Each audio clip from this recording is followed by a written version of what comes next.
C'est au cœur de Grenoble, ville surplombée de montagnes, que se cachent des trésors du patrimoine français.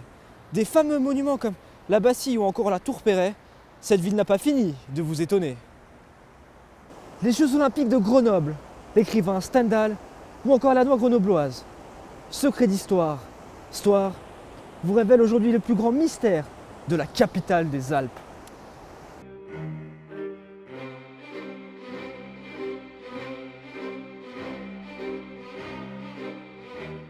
L'atout majeur de la plus grande cuvette de France est le fort de la Bastille. Construite au XVe siècle, cette bâtisse militaire culmine à 450 mètres d'altitude et offre des panoramas uniques sur toute la ville. Accessible par les fameuses bulles ou à pied pour les plus courageux, la Bastille accueille plus de 600 000 visiteurs chaque année. Historiquement, elle a été pensée et édifiée pour défendre Grenoble de tout ennemi potentiel venant le plus souvent de la Chartreuse. Il fallait non seulement défendre Grenoble, mais aussi les vallées de l'Isère, du Grésivaudan et du Drac. La porte Saint-Laurent, où nous nous trouvons, fut construite en 1615. C'est le général François-Nicolas Benoît Haxo, dont le nom est gravé sur l'arc de triomphe, qui aménagea ce côté de la rive au XIXe siècle. Penser pareille innovation il y a 300 ans, il fallait être visionnaire. C'est ici que nous voyons la grandeur de notre civilisation. Au bout de chaque rue, une montagne. Voilà comment le maître écrivain Stendhal parlait de sa ville. Né en 1783 à Grenoble, son enfance lui inspire le rouge et le noir. J'exilerai ma peur, j'irai plus haut que ces montagnes de douleur. Mais où a-t-il eu ses inspirations? Où a-t-il observé les bonnes mœurs de la société grenobloise? Eh bien, c'est ici, dans la maison de son grand-père, et notamment grâce à cette terrasse où il observait les bonnes gens, le gratin dauphinois. Des relations tumultueuses, il y en a eu, notamment avec sa patrie d'origine. Grenoble est pour moi le souvenir d'une abominable indigestion, dira-t-il dans son œuvre autobiographique La vie d'Henri Brulard. Mais on connaît l'écrivain pour sa dérision. Selon Gérald Rano, D'après ses traces, il est passé il y a quelques heures. Je vais sûrement le retrouver au détour d'un bosquet ou d'une fougère. Et d'ailleurs, il consacra une centaine de pages à sa ville natale dans les mémoires d'un touriste, où il lui trouve la physionomie d'une ville et non pas d'un grand village, et vante sa puissance architecturale.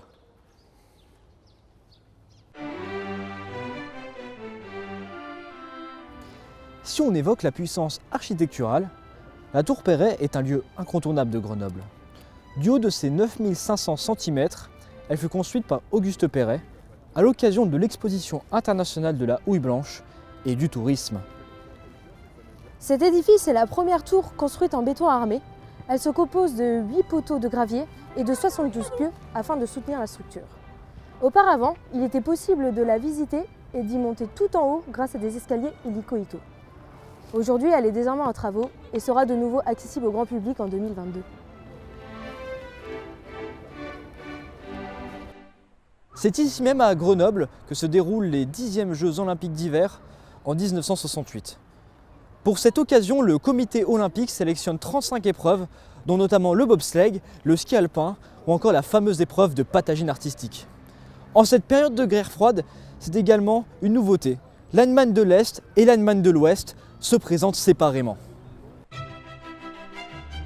La Norvège sort vainqueur de cette compétition en remportant 14 récompenses. Mais la France réalise son meilleur score en remportant 9 médailles au total, notamment grâce à Jean-Claude Killy délivre la France, et pas n'importe quelle France, en remportant 3 médailles d'or en ski alpin.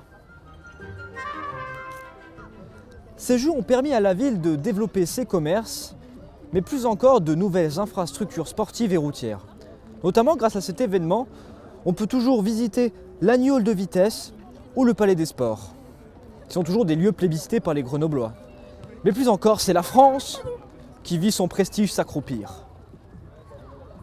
La Franquette, la Maillette, la Moulinette, ou encore la Parisiette, ou encore la Galinette cendrée, sont des types de noix qu'on répertorie ici à Grenoble. Car en effet, à Grenoble, on se casse la noix depuis plus d'un siècle. C'est environ 12 000 tonnes de noix qui sont produites chaque année à Grenoble quand le climat est idéal. Un climat sec en été et plus humide en hiver. Ce sont les conditions parfaites pour faire grossir les fruits. Quand le brou est charnu, c'est le signe du fruit bien potelé.